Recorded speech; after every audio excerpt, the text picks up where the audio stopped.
She became condescending, bastos. You were grabbing his phone and you physically assaulted him. Why? Why would you do that? She was begging all of us to convince Kobe to go back home, to apologize to her, so they can still fix things. So as their mother, I'm doing this because it's my right and my job.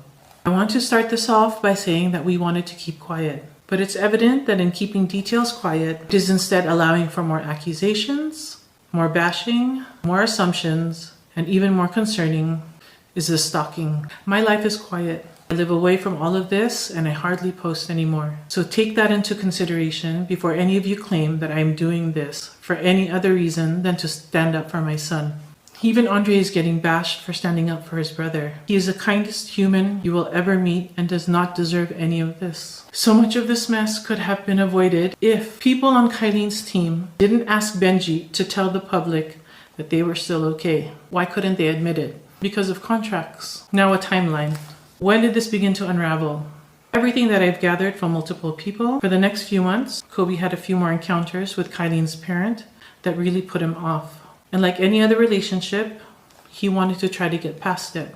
Fast forward to the day Kobe moved out, the things said and done to him were unforgivable. So he finally left. Andre came to help Kobe move his things out. Then he stayed to talk to Kylene's parents, to apologize for how things ended, and thank them for everything. Because that's who Andre is. He's kind and he is respectful.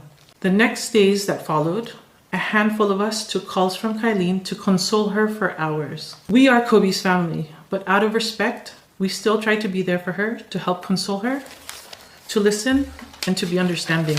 We all found the stories she shared about the past month odd because it was unlike Kobe to be so dismissive. Now we know why. Kobe gives his all. He's generous, he's kind. He sticks to one. But when he's made to feel a certain way, he's done. And I think that goes for most men.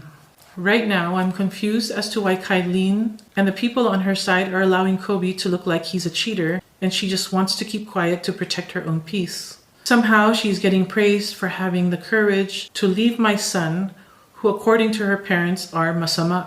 She and I had multiple long talks. I thought we had an agreement. I told her that she shouldn't do anything irrational, like deleting photos, unfollowing, things like that, so things don't get worse. I would wait for Kobe's call and I would see if I could check if things are still salvageable.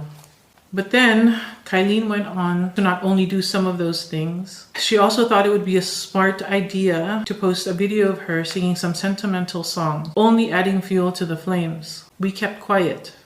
I'm guessing her parents found it the perfect opportunity to also post something for their own gain, posts with innuendos, causing people to not only stalk Kobe while abroad, but now my family and I are getting abused online. Still, we kept quiet. Then, Kylen called me again. This time, she sent me an edited screen grab na galing daw sa reliable source. Simultaneously, I was receiving similar screenshots from other people, but it included the username. When I asked her, she had to admit to me that it was indeed her friend, Hannah. This was the girl who posted one of the initial videos that caused all of this to completely blown out of proportion. Now, you have people reposting, stalking, and having their own assumptions on things. So Andre tried to step in to defend his brother because after all, he knew the truth. He knew that Kobe was single. In that phone call with Kylen, I seemed to still be on the same page with her. We wait for Kobe to call, and I would still try to help, and publicly, I was still quiet. At this point, Kylen's demeanor towards Andre and Honey began to change. She became condescending, bastos, makes a promise to do what she needs to save her career. Then she posts a cryptic message, and again, her parents post one too. This is when I told myself, I need to believe what I was seeing. I need to stop denying. She obviously doesn't care about how any of this is affecting those of us who are trying to help her. It really showed that Kylen will do what Kylen wants to do to get what Kylen wants. I posted a quote of my own. Suddenly, I get a message from someone from Sparkle Talent, basically trying to make me feel bad for my post and excusing what she and her parents are doing. Ceasefire daw.